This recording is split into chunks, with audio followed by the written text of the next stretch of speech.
So, hello everyone. I am the Audit Executive, and today we are having at FinEcon episode number 8 with amazing guest, I guess, Uchkun Eshkobilov, who is currently Assistant Vice President and also Senior Internal Auditor at Citi. He worked also at Goldman as a Senior Analyst before joining the Citi as an Assistant Vice President. And today we mostly talk about like career journey and also career advice joining in such large and multinational organizations, Citi and Goldman. And also we talk about basically his background and life in Poland briefly. So at the end of the interview, listeners can ask questions from the speaker if there are anything that I would not be able to cover during my interview. So, hello, Chonake. We are really happy to have you. Thank you for joining us today. Likewise, thank you very much. So, Should I start speaking, or you want to ask questions? yeah, today we talk about first part would be about your background for a bit, and then Okay. we will cover how to break into elite finance, I can say, and then maybe this can be short about life in Europe, especially Poland. So, looking at your profile at LinkedIn, you went from studying foundation degree at Westminster International University to now working at one of the largest banks in the world, Citi. Can you tell us about your journey and how you got there actually? Thank you. Sure. Thank you very much for the warm introduction, and hello everyone, whoever is listening to our conversation. So if I speak for from the beginning, so foundation studies at Westminster University, I started when I was in the Lyceum. As you know, I'm not sure how is it about right now, but like during the times I was studying, we could combine two studies basically. While studying at the Lyceum or college, you could also apply for part-time studies at the Westminster. So that's what I did. And during my first 2 years there, I had a lot of good friends who I still talk to. And I got a motivation, if I was able to study at, Westminster University, I could also apply for universities outside of Uzbekistan. So that was my initial, let's say, idea. And Poland, to be honest, was a choice because the tuition fee was cheaper here, as well as the quality of the universities and education was, let's say, maybe not like in UK or US, but like they were very competitive. So that was the driver. I came here to University of Warsaw in 2015. Obviously, with the Uzbek education background, I don't want to undermine, but our, let's say, education system, as you guys probably know, not the greatest. So, having said that, it was a bit of tricky to, let's say, study in the Warsaw University, and I came for finance and economics, which was one of the most hardest experiences I've had during the studies. I studied there 1 year. First, it was hard. Second, I understood that it's not really my field because it was very technical. I wanted to work more closer to people, or like still in the banking system, but not with, let's say, a lot of technicalities. And I was not the best at that field, to be honest.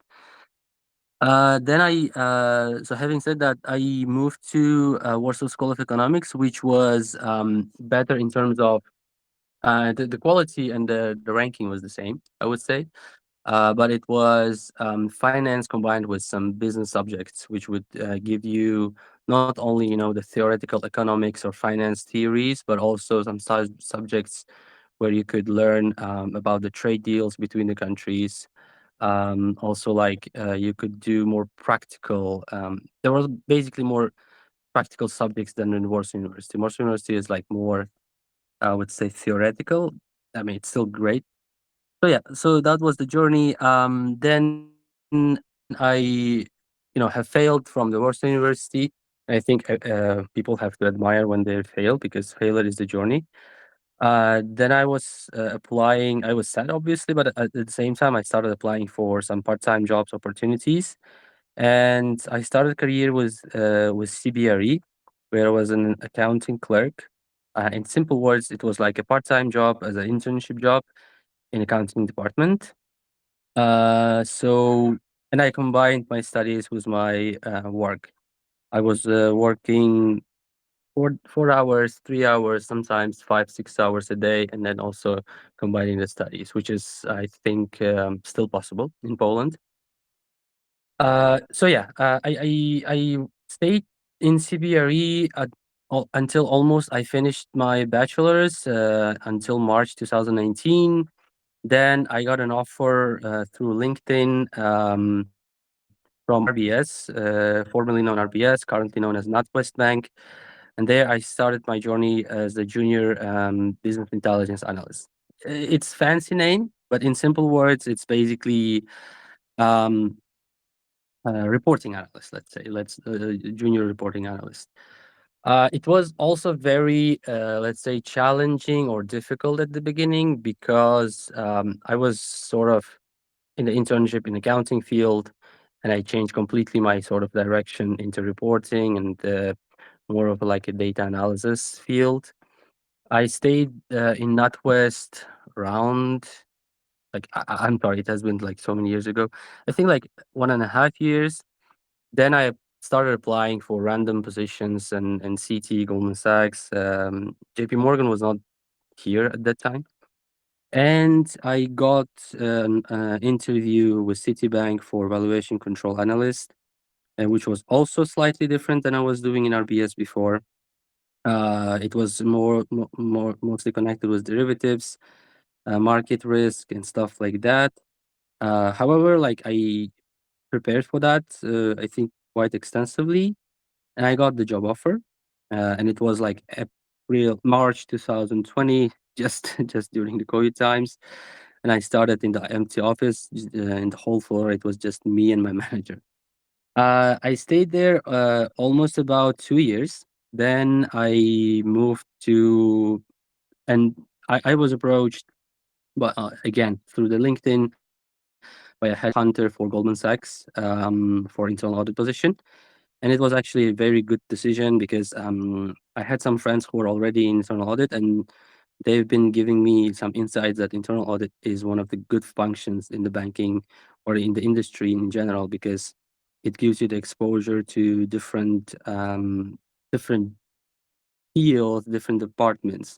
So you're not stuck only with let's say, for example, I don't know, AML or compliance or reporting or accounting or finance or valuation. You basically, if you go to internal audit, you can basically almost work in every one of those departments because internal audit's work is basically checking different teams, different departments. It was again a bit challenging because I didn't have any prior audit experience. The headhunter was a really nice guy. He helped me out to prepare for the interview.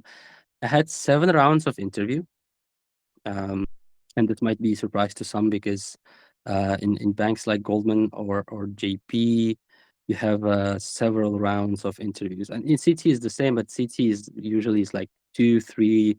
It might be sometimes like maximum 4 rounds, but usually 3. But in Goldman, I had like 7 rounds of interviews with different people, and everybody has to share their own opinion about you if they can see you as a fit to the team or not. So yeah, and thankfully I got it. I got the job at the end of 2021. So 2022, I moved to Goldman as a senior analyst, internal audit, and also I stayed with them 2 years. So as you can see, I was not very, let's say, constant guy in one place. And then again, the headhunters reached out from LinkedIn, from Citi again, and they offered a higher position, an AVP or associate position in the Citibank. Then I moved there, and currently working there happily, thankfully. That's I would say in short, but also like I have talked a lot. So if you have further questions, please go ahead and ask. Yeah, that's a really interesting journey, honestly. Even listening also kind of interesting. And you really, in the beginning, emphasized that it was really challenging this study. Can you tell us what was the most challenging part of doing bachelor's degree in Poland? Yeah, sure. I, I have to be honest. So I was not the best person to study mathematics or statistics per se, because I was not very technical. At school, I was really good at chemics, but mathematics and physics was a dark magic for me. So that was one of the main reasons I would say, because one of the subjects I failed was mathematics and microeconomics, which was also very heavily technical. And I think that's the for me at least that was the most challenging part, because my mathematics background or technical background was really weak, and I think that was the main reason. Yeah. And so basically, do you think that having really strong math skills are must have for finance people? Um, it depends on what you're studying. For example, if you want to become, let's say, data analyst, or if you want to work in a technical departments in technical teams, it's really a must. It's like without strong mathematics or technical background, or good understanding of statistics, probability, um, cal- uh, calculus subjects, stuff like that, you will really struggle if you want to continue your journey, your career in the technical fields. For example, even like traders, or data analysts, or even if you want to work in risk, it's really highly recommended to have strong mathematical or technical background in the studies also, because like if you're studying finance in general, it doesn't matter which university, I would say around the world, if you're good at math, every subject should be or will be easier. Even for example, macroeconomics or microeconomics will be just easier for you. But Yeah, it doesn't mean, for example, sorry to interrupt, it doesn't mean if you're bad at math, for example I was one of them, it doesn't mean that you cannot study in finance. You can still struggle, but you can learn, right? Like that's the journey. And I think that was the sort of the balance I found in the Warsaw School of Economics. There, we still had the mathematics, we still had the linear algebra, and stuff, statistics as well. But there, it was a bit, as I said, like I cannot say maybe easier. It was relatively easier than the Warsaw University, but it was still challenging. But there it was more practical. Instead of just solving the problems, you could use those problems in more practical ways. yeah, that's fine when you want to speak, to interrupt. And yes, that totally makes sense, especially that you mentioned that if you work in technical side of the bank, maybe. I also did internship as a data science intern, and it was mostly like statistical and some of the mathematical skills that you must have, compared to I can say maybe finance can be less quantitative compared to data science and data analysis. But one thing that's interesting to me is how you able to transition from different roles throughout your career. For example, you mentioned you worked as an accountant intern, and then you moved to finance BI analyst, and then valuation control. Like I believe those are really different skills needed for those. And so, how did you handle such transitions, especially from accounting to finance BI analyst. That's interesting. Mm. Yeah, I mean, I think that's the I see that transition in a lot of people's career. Obviously, if you stay in one place, it's easier to move forward in the same direction because you have the exposure to the work you're doing more in details. But I would say, while it was challenging to learn new things, but my idea was to sort of um, find and see which is the most suitable for me. So that's why I was trying accounting as well. That's why I was trying reporting and stuff like that. Uh, then yeah, I settled in audit because audit was, as I said, like to me still seems the most interesting so far. Obviously, risk is one of the main interests of for me. But currently, yeah, I'm staying with internal audit because like you can uh, work in different areas. Yeah. Thank you for the answer. And you know, based on your profile, you did master's degree at Cosmic University in finance and accounting. But when I talk to many, let's say, finance experts, I can say they mostly recommend doing MBA compared to Master of Science or other fields of studies. Why Mhm. did you decide to do, I mean, degree in finance and accounting compared to having one in MBA, especially in finance?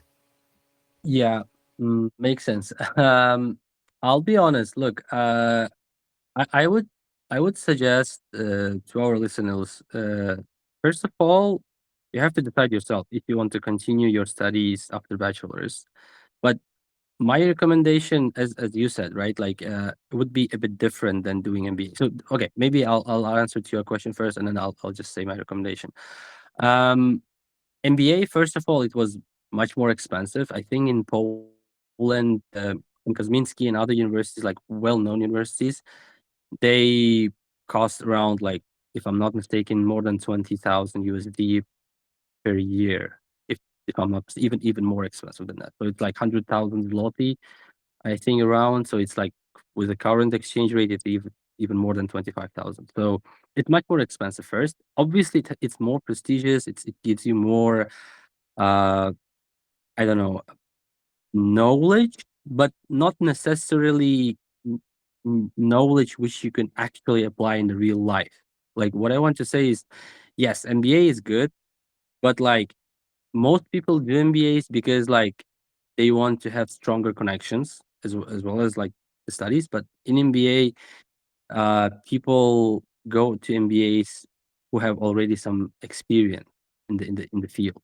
So, for example, people, let's say now it would be wise decision for me to go for MBA because I have already some experience. I've completed my studies, and there will be other people who are also studying MBAs who are working in different fields. So it's like to build a connection and to also like pursue additional knowledge. So I think that's the main reason. But my recommendation, for example, to our listeners would be you don't have to do masters, especially from what I can see now.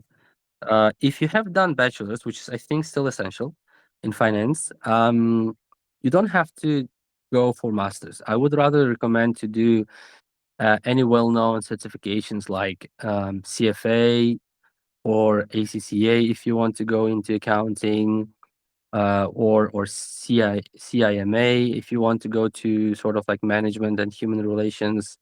Or, for example, now I'm pursuing CIA certification. If you want to continue in audit, you can do CIA. It will give you more specific knowledge and exposure to what you want to do in the future or what you're doing already.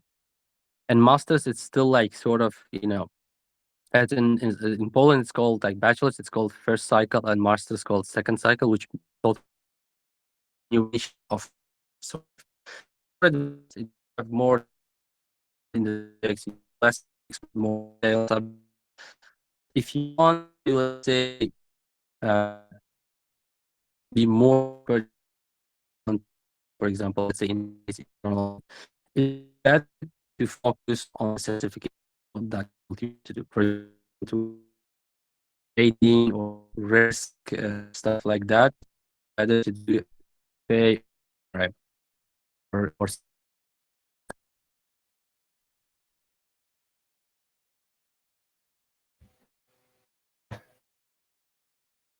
Basically, all the certificates will not only give you it, but also during your work. And how was the transition from NatWest to Citi? If I'm not mistaken, you mentioned that sorry, you, sorry, Jarbek, yeah, I dropped. Can you repeat your question again, please? Sorry. yeah, no problem.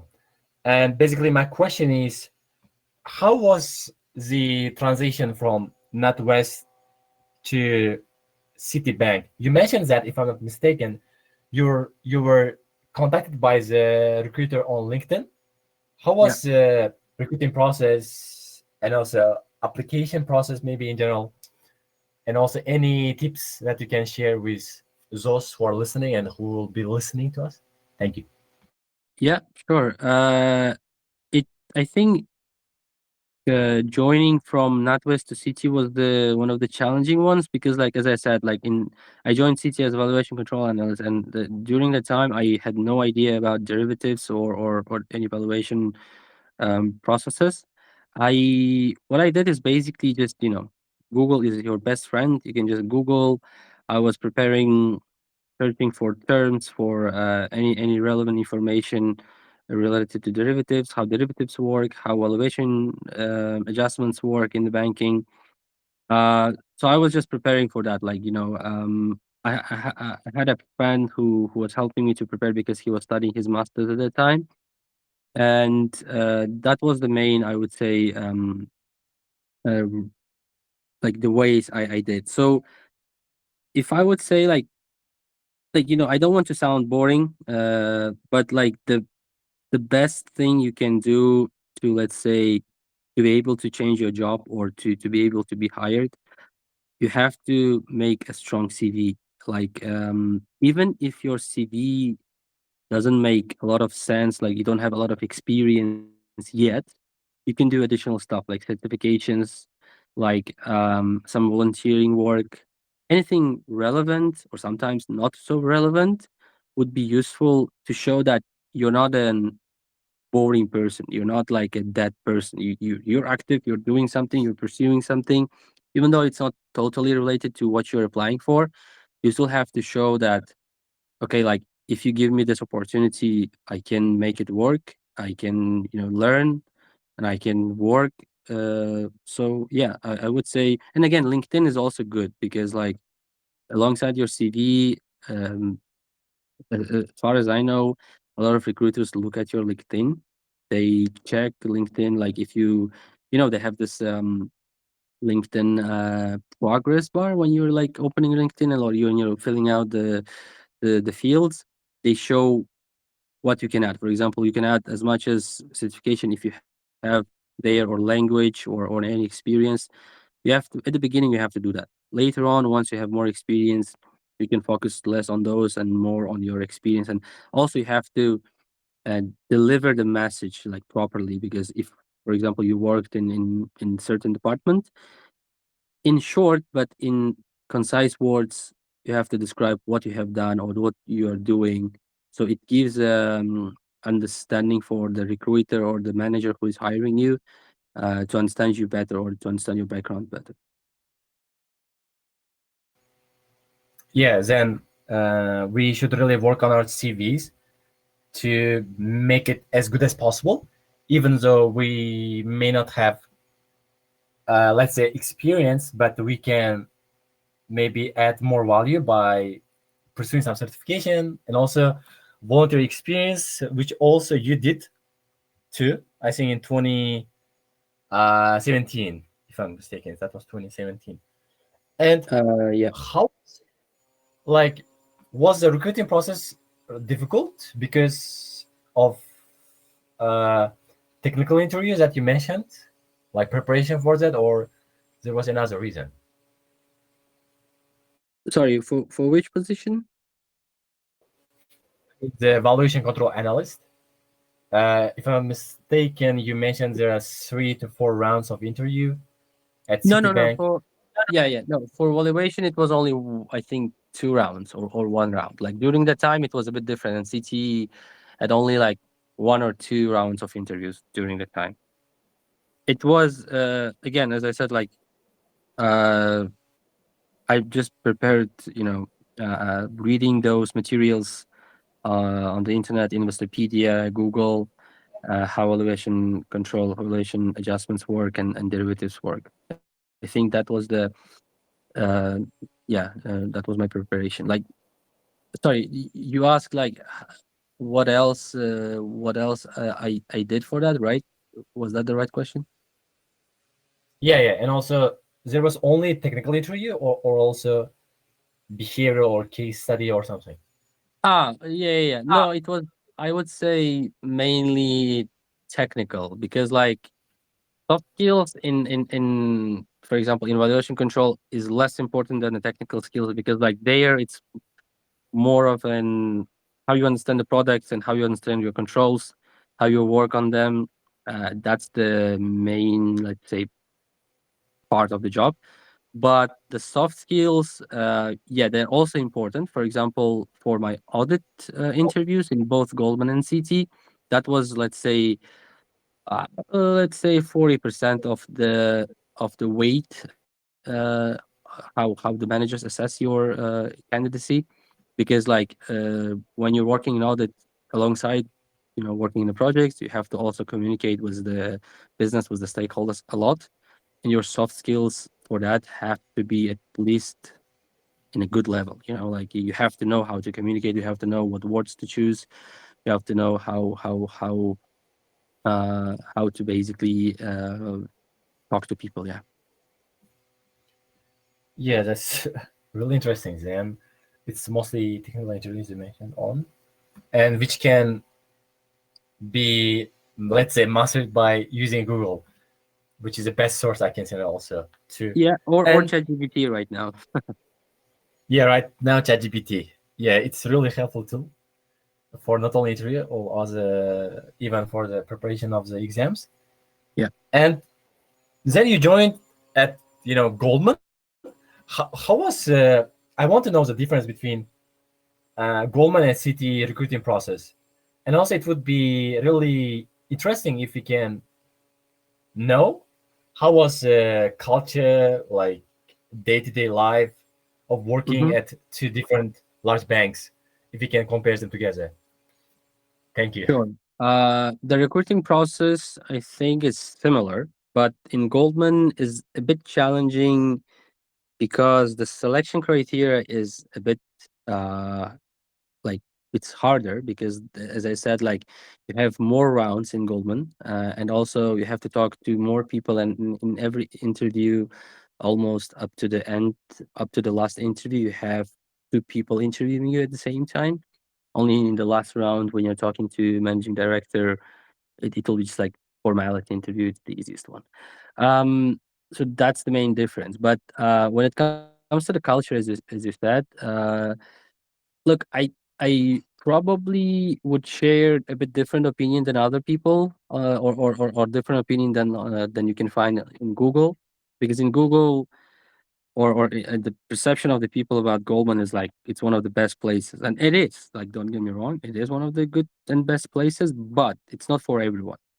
Meaning that if you want to have a balanced life or balanced work life balance, it's not for you probably. And Goldman is a great place to learn and to, I don't know, take as much as experience you can take. It's a great place, but the environment, in simple words, and I might sound harsh, it's a bit hectic. So you're expected really a lot. For example, if you're a senior analyst, if you're an analyst, you're expected to behave and to work as a senior analyst. If you're a senior analyst, you are expected to be as an associate, and so on and so forth. So the expectation in Goldman from their employees is much higher than other banks, and doesn't mean other banks suck or they don't expect from you, or they're much worse. It's just in Goldman you have to be active all the time, like 24/7. You have to be available, and you'll have more overtime depending on the team. But for example, internal audit across the banking industry or even other industries, internal audit is not the, let's say, the demanding department in terms of working hours. But even in Goldman, even internal audit, we had to make some overtime, because like the projects and the work culture is different. However, in CT, it, it's still prestigious, and your managers or your peers expect different. I mean, expect you to behave and to perform really good, but it's I would say in a more human-like level. For example, if you're an analyst, you're expected to do analyst job. If you're an associate or AVP, you're expected to do the AVP or associate job. Nothing more or nothing less. So I would say that's the main difference. And I think when I speak this, it's not about only Poland. I think it's across the board. Obviously, if you're in UK or US, what I know from my colleagues, in both banks, you have to work a lot. Like you will have overtime, unpaid overtime a lot. But at least in CT, it's a bit more relaxed. Yeah, and then how many hours per week you usually worked at Goldman? I would say, so usual working week in Goldman in Poland is 40 hours, but like, let's say on average, I think I did like 45. But in comparison, in CT, I've done only maximum 40 hours. So you see, like, that's different already, because like you can add up every day making some overtime, or like every second day making 2-3 hours of overtime, can add up to 20-25 hours of overtime in a month.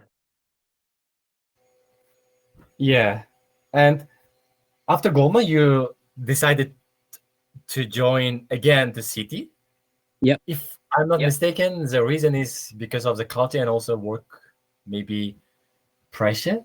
That's the reason, or there was any other reasons apart from that, maybe I mean, joining those back. are, yeah, those are the main reasons. But obviously, we work to earn money, right? Like, I don't want to pretend like my work is my life. Like, I'm not that type of person. Like, I work so I can provide for myself and my family, and I treat work as work, not like not my life. So that's definitely one of the reasons. But then it was higher position, and I was already ready for that position. In Goldman, there was no availability for a promotion, because like you have certain quota and certain positions available. And in CT, it was higher position, higher salary, and it was already on the table. Yeah, how was the recruiting process to joining the city again? That was easier than joining for the first time. Can you share us about the journey and also application process? Yeah, application process. It depends on the country. So like you do the background checks, you do all the necessary documentation, and those are like mostly similar in almost in every company here. Um, but the recruitment process was obviously harder than the first time I was joining CT. First reason being, like, I was joining to CT as an analyst in the first time, and now this time when I was joining, it was higher position AVP, and obviously I had like 3 rounds of interview with different people, with managers, senior vice presidents, and also at the end was the director. At the most challenging part was the director, because I remember, like, one of the main questions he asked, besides the technical questions related to audit or the risk, he asked like, why you are changing your jobs every 2 years. And that was like challenging question, because honestly, you can never say you can never answer to that question very properly because like what can you say? Like, oh, they paid me more, that's why I changed. Like you cannot say that. Obviously, you have to come up with some reason. Obviously, it has to make sense. Uh, but yeah, that was then one of the hardest questions. And it happens all the time. Like recruiters or managers, they always say, okay, why you are changing?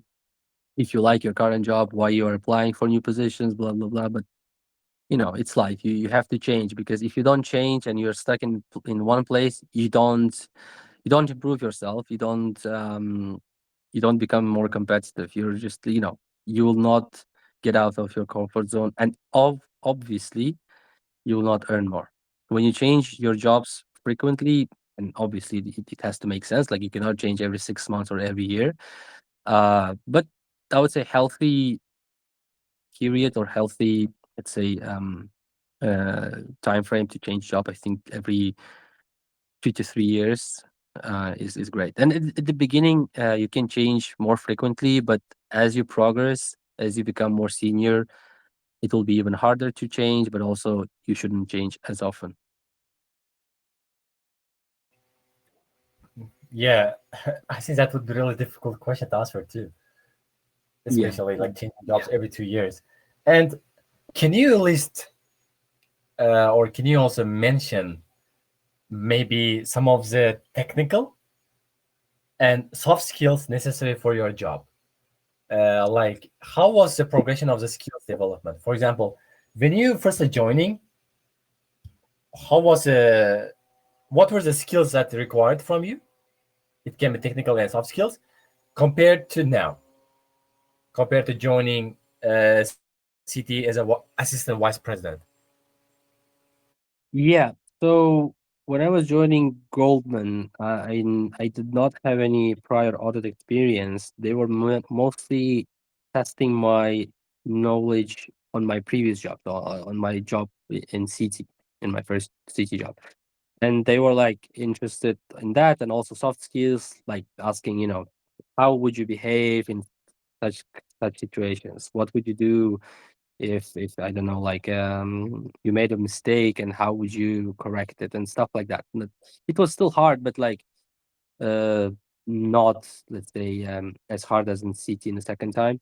Because when I was joining CT for AVP position, it was a bit more difficult because you know now at that time I was already working in audit like for 2 years in risk audit.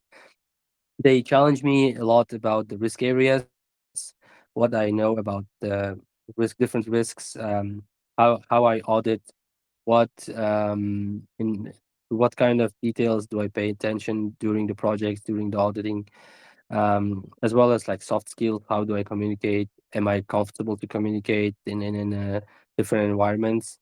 And when you have an experience, it becomes easier, but at the same time harder to answer those questions. Why easier? Because like what you're doing, if you're working properly, and you can answer those questions. But at the same time, you don't know what they're expecting. You don't know what kind of person, what kind of candidate they're looking for. So you have to be precise. You have to know what you're saying, and as well as you have to make the other people to like you. So that's one of the hardest parts. Yeah, I also believe that that would be really challenging to know what they're expecting from you, and also what and how you're performing, especially during interviews. Then, what do you think? How can we increase the chance of getting recruited by such banks, especially when they have so many options to hire these days? Yeah. Uh, like there's no golden rule, I would say, and I not sure I'm the best person to say, but like I'll try to answer to your question as much as I know. As I said before, your CV is your passport, right? Like if you want to work somewhere, you have to show them what you're capable of, what you have done, and what you want to do. So basically, in CV, there's like different parts. different formats of CV, and you have to. They say, for example, there is a saying like you have to adapt your CV to every position you're applying for, which is true. But at the same time, okay, if you're selected, and for selection criteria, it's really hard for me to say. The only thing I can say to be selected for an interview, make your CV strong. That's the main point, and your LinkedIn. If as I said, if you don't have experience, it's fine. It's not, it's not the end of the world. You're a student or you're a graduate. You can do additional stuff like certifications, volunteering work, whatever. But then once you're selected, you have to really understand the position you have applied for. Like if the description of the position, usually, the companies put really nice description, what they're expecting from a candidate, what they have to have. You have to understand what those requirements are. Like not just read, but like, okay, ask ChatGPT, for example. Okay, look, that's the job description. I'm having an interview in a couple of days. Can you help me to prepare for, like, and it will give you all of the background information you have to know. And also don't only rely on ChatGPT. Google yourself, go to different sources. Uh, and another option is also, like, another useful tip would be like, uh, expand your network on LinkedIn, because like you can ask some people who are working in those organizations to refer you. You can send them your CV. You can tell them why you want to apply. If this person doesn't know you, it's fine. You can just, like, reach out to him and like ask, or give a background about yourself. Or you might have some friends, who you can ask to refer, because when you have connections and when someone internally refers you, your chances at least 10% higher than the person who's applying directly. Yes, I think that's really important, like having referrals. And do you think uh, that you would have done in the same way if you could go back, let's say your freshman years, or as anything that you could have done differently to become even more successful in your career? So, because that's really interesting to know, Yeah, yeah. especially from our perspective. Hmm. Uh, yeah, I would say I would not do masters. Honestly, I would rather study for some kind of certification, like, as I said, CFA or ACCA or CIA, if I knew that I would be going in other direction, because masters is very broad.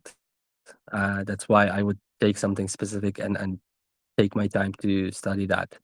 Uh, Also, I I couldn't change much during my university years, but I would try to study better at school or when I'm at college or lyceum, like, before the university, because the stronger background you have, the easier it becomes for you to study in the university. And when it's easier for you to study at the university, you know your subjects, you know what you're studying, you know where you want to go.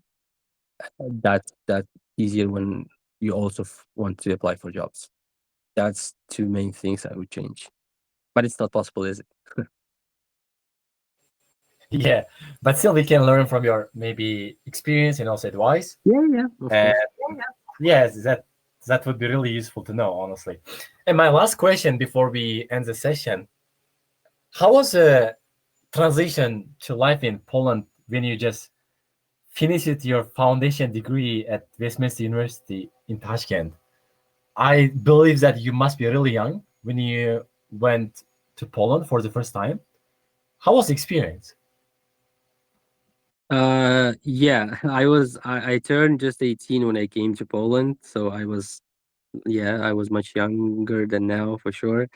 Um, it like I wouldn't say I had a lot of culture shock, even though I see, for example, students who are coming now are like, for them it's easier because now there are more Uzbeks around. In Poland, there are, like, I think more than 30,000 Uzbeks now, and a lot of students are coming from Uzbekistan to Poland to study. And it's like, kind of, when you find someone from your country, it's easier. When I came, it was a bit harder because, like, I was living in dormitory. I had multiple culture shocks, but nothing major. I think the most difficult part was like to not to miss your parents at the beginning. That was really hard.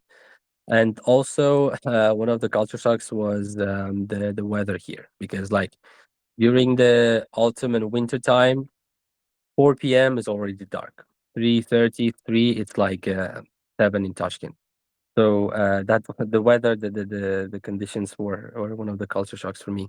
And also, some other minor stuff, how people behave, yeah, stuff like that, I would say. Yeah. Uchkun, thank you for the interview. And now we Thank you. may take one or two questions, maybe if possible, from the listeners, and then we can end the session.